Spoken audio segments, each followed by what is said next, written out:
paix s'égare, l'esprit qui surchauffe, les gens se détestent, la guerre des égaux, 21e siècle, cynisme et mépris, non-respect de la terre, folie plein les tripes, frontières, barricades, émeutes et matraques, cris et bains de sang, bombes qui éclatent, politique de la peur, science immorale, insurrection d'un peuple, marché des armes, nouvel ordre mondial, fusion de terreur, l'homme, l'animal, le plus prédateur, le système plus la mort, assassin de la vie, a tué la mémoire pour mieux tuer l'avenir, des disquettes plein la tête, l'essence nous trompe, le troisième œil ouvert car le cerveau nous ment, l'être humain s'est perdu, a oublié sa force, a oublié la lune, le soleil et l'atome, inversion d'épaule vers la haine se dirige, a perdu la raison pour une excuse qui divise, l'égoïsme en devise, époque misérable, haine collective contre rage viscérale, une lueur dans le cœur, une larme dans l'œil, une prière dans la tête, une vieille douleur, une vive rancœur, là où meurt le pardon, où même la foi prend peur,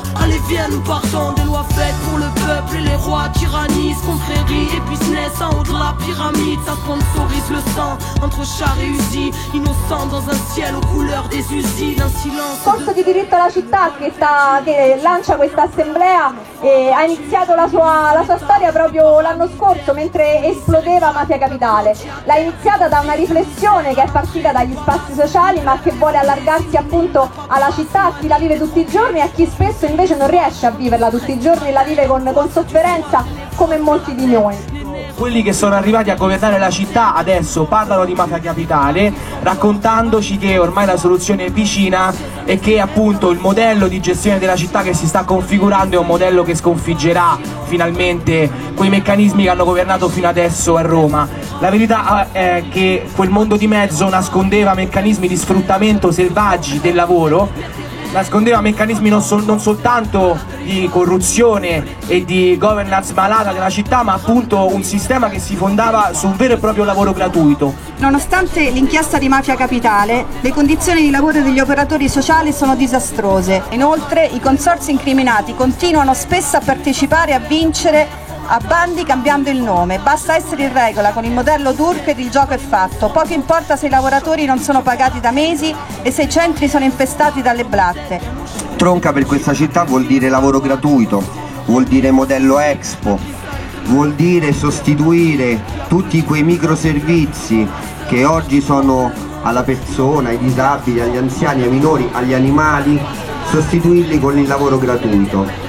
Con un lavoro dequalificato, con un lavoro che non può essere all'altezza di questa città. Roma sicuramente adesso è una frontiera, così come lo è ogni luogo in cui quotidianamente ad ogni persona, per questioni meramente formali e burocratiche come l'assenza di un documento, viene negato il diritto sacrosanto a circolare e a scegliersi come esseri umani nella realtà che gli circonda. Nei 5 anni di Alemanno, tra assunzioni peraltro non di autisti ma di impiegati e tutto il resto, ADAC ha accumulato $500 miliardi di debito.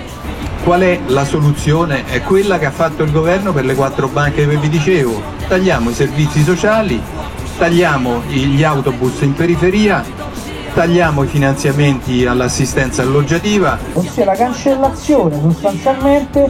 dei luoghi di aggregazione, di un'attenzione anche ai giovani e a che tipo di vita fanno. Evidentemente c'è anche l'interesse a che i giovani tornino per strada, tornino ai muretti e tornino a tutte quelle dinamiche che poi favoriscono là sì veri interessi mafiosi che conosciamo bene. Che cos'è uno spazio sociale? Che cos'è? C'è un criterio di bene comune piuttosto che spazio pubblico, se non quello di averci un posto che è attraversato e che è riconsegnato comunque alla cittadinanza tutta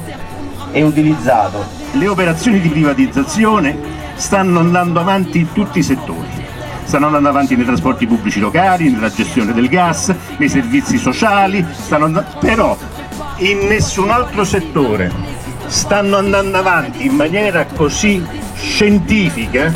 come sta avvenendo sull'acqua, probabilmente perché sull'acqua nel 2011 27 milioni di cittadini hanno avuto l'ardire di dire la loro, di contestare le scelte che venivano condotte per cui su questa cosa in maniera scientifica stanno operando. Noi oggi dobbiamo avere questo obiettivo, avere la capacità di fare proposte che la città può digerire, può fare proprie, può assumere in forma larga e dentro questo vivere anche le nostre battaglie, fare in modo che le grandi centralità finanziarie della regione e del comune vengano letteralmente parcellizzate dentro un processo reale di decentramento è fondamentale, che non vengono più assegnati per esempio la gestione dei beni comuni a macro enti come la Romeo, come la Sovices, come la Pirelli Real Estate. È un'altra battaglia di dignità, perché permette di non dare un reale controllo su società più piccole a capitale pubblico, completamente gestibile, dove il cittadino può realmente partecipare. Le esperienze anche di autogoverno che vengono fatte negli spazi sociali, di auto-organizzazione delle attività, sono delle esperienze sicuramente che possono dire qualcosa anche alla gestione della città e alla gestione dei servizi pubblici. Noi da questa assemblea vorremmo uscire con delle proposte anche di un percorso di approfondimento da fare insieme sui temi che ci sembrano cruciali in questo momento, sul tema del debito, che è lo spauracchio che viene agitato per farci mettere tutto sul mercato e per farci accettare le privazioni